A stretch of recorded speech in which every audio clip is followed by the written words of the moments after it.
There was a client that I spoke with one-on-one who she was really distraught. She's like, "I just don't think I can get under 145." And I told her, I'm like, everything in your sheet, like it says like, you're following what I told you to do. It says you're hitting, like you're saying you're reporting that you're hitting the macros, you're reporting that you're doing the cardio. Is there any room for error in either food reporting, how you're tracking?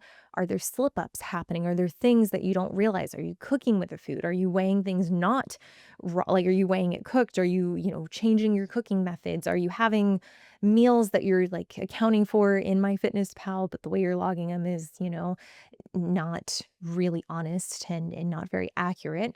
And, she assured me, she's like, no, like I couldn't be more strict. And that's like really the question I find like final boss. I'm like, can you be better with food reporting? And I'll tell you as a coach, if the answer is ever yes, then that typically is the association I make. I'm like, okay, like this person just needed a little nudge in that direction that, like, hey, this matters. This matters way more than you think.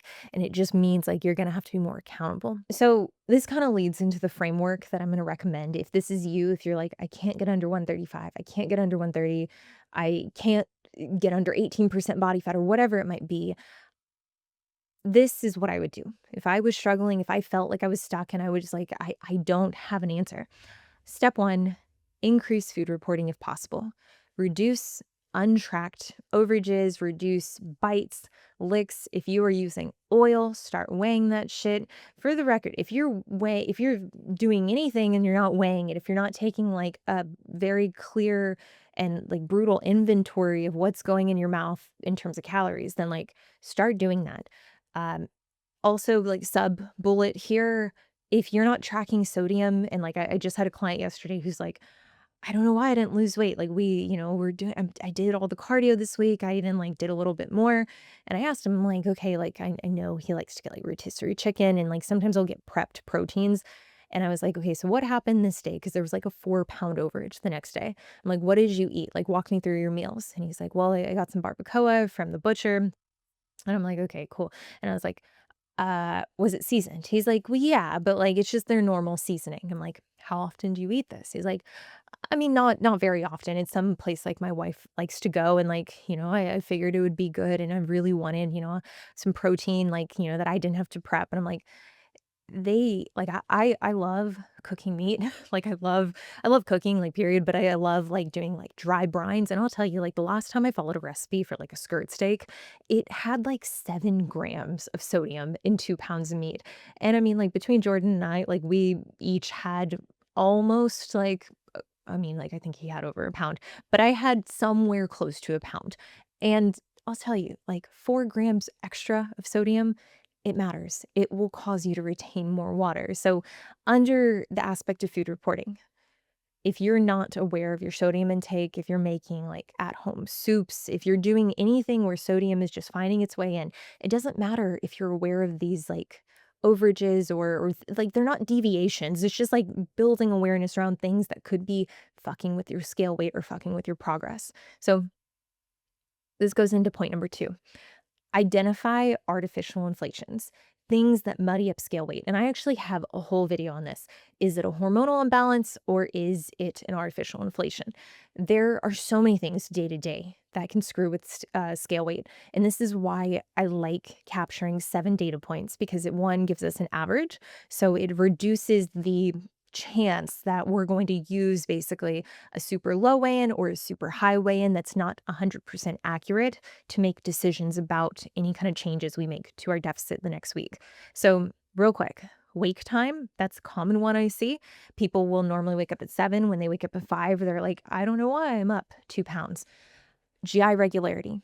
How much you poop, the consistency, whether or not you're hydrated, fluid balance, whether or not you have an earlier wake time and then you don't poop before your weigh in, whether you get up for an early flight and you're just like, hey, like I got maybe one REM cycle altogether, going to sleep at a different time. Like your sleep duration and quality matters so, so much.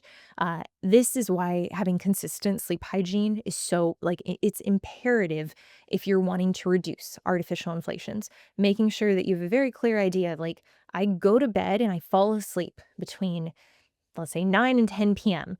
So if you get in bed at 9:15 and you're typically used to getting in bed at 8:30 and like you're not even asleep till 10:30, that's pushing it back. And if you wake up at the same time every day, well, you just lost a pretty meaningful amount of sleep. And this is even more so the case for individuals who experience interrupted sleep, sleep apnea, who pee a lot during the night, who go to bed and they like generally just feel more anxious or like kind of wired and tired at the same time. Hormonal shifts. I always notice that like the level of perceived anxiety that happens for me pretty much at the times when estrogen goes up. Now, estrogen goes up 2 times a month. It goes up in and around ovulation and then shortly after that. Now, if you're not making enough progesterone to offset that second spike in estrogen, which spoiler, that's also what you need to actually ovulate. If you're not doing that, then that last part of the cycle, that could be anywhere from 5 to 10 days to even 14 days. That can be pretty intrusive and that can cause a lot of, I mean, internal stress, like physically feeling stress, but it can also alter your hormones in a way that does, reflect, I would say, like essentially it's reflected on your scale weight. I noticed for me, the week before my period, it doesn't matter if I am shredded, it doesn't matter if I am 100% on track, if all my ducks are in a row, which like I've gotten looser with these things. Like it's not something you need to be crazy obsessive about or neurotic.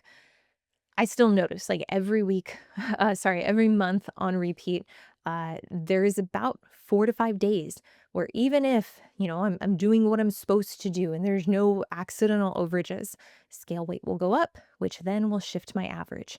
If this is 1 week a month, if assuming that it falls on, a clean week, so it just messes up 1 week, okay, that's easy to identify. But sometimes this can happen across 2 weeks. So now you have 2 weeks where the rate of loss is actually less than what you would anticipate. This is why the data to me, like the numbers and objectives on the weigh-ins, is so important to have all 7 days. You can't piece together this information if you don't have 7 data points. If you're only taking that one weigh-in and you're like, well, this is also a weigh-in after I didn't sleep, and it's also a weigh-in when estrogen is peaking, and it's also a weigh-in where like I feel kind of backed up or at a high sodium meal. Artificial inflations, inflammation from training. I can tell you when I do check-ins, if I do them after a lower day, my glutes are bigger on my measurements. My waist, not necessarily bigger, but I don't have that same dryness and like the cuts aren't as deep. My legs don't look as good as like tight. They just look a little more swollen. And it's something that like you can notice and be like, my legs are swollen today because I had a good session yesterday. Or I have DOMs from 2 days ago. It's not something you have to react to. It's not something that you necessarily need to intervene. But if I take, let's say, my measurements, my scale weight after a leg day that's not as intense, or after an upper day, or 3 days after a lower day, or after a rest day, everything is lighter. I don't have the same kind of inflammation that I do, and not nearly to the extent I do after a lower body session. And what I would do is if you're noticing that there are several points throughout the week where you're experiencing muddying, artificial inflations, make a note of it. Just like ding it and be like, okay, so maybe I don't need to track this a day. Like I don't need to count this as far as the average goes because there is a 4 pound fluctuation because I had an extra 4 grams of sodium. You don't have to factor it in if it truly is that like muddy and it's affecting your average that much. Number three, increase the deficit slightly. So let's say right now you're only seeing a 1/2 pound come off your average each and every week. That's encompassing 7 real or relatively accurate data points. If you're only seeing a 1/2 pound come off, then that means by definition you're in about a 250 calorie deficit per day.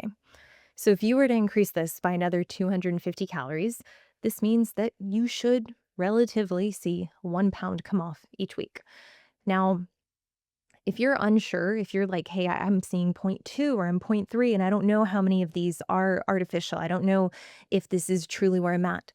I mean, you can do what we talked about thus far, or you can just slash the calories and get that confirmation. Because for most people, I have another client who, I mean, we check in like every week, and she was super frustrated the first 8 weeks. And I'm like, you're not training that hard and you're not moving that much and you don't have that much muscle. and, like, you struggle to get in, like, 4 to 5,000 steps a day. Like, I told her initially, I'm like, "This is, like, the easiest way to create the deficit," and even so, like, she's like, "Okay, like, I'm going from 2,000 to 5,000, like, that's a big jump, right?" I'm like, "It is, it's just the fact is you're not moving much." If you are struggling to see scale weight come off, increase the deficit and see if that gets you to where you're trying to go, or if you're not seeing any progress, if you're seeing no like change in scale weight and you can't increase food reporting and there's nothing you can do to like, make things more consistent in terms of your weigh-ins, increase the deficit, either lower food a little bit or increase cardio. And I want to say this because I do empathize. Like there is a sensitivity to going below a certain amount of food.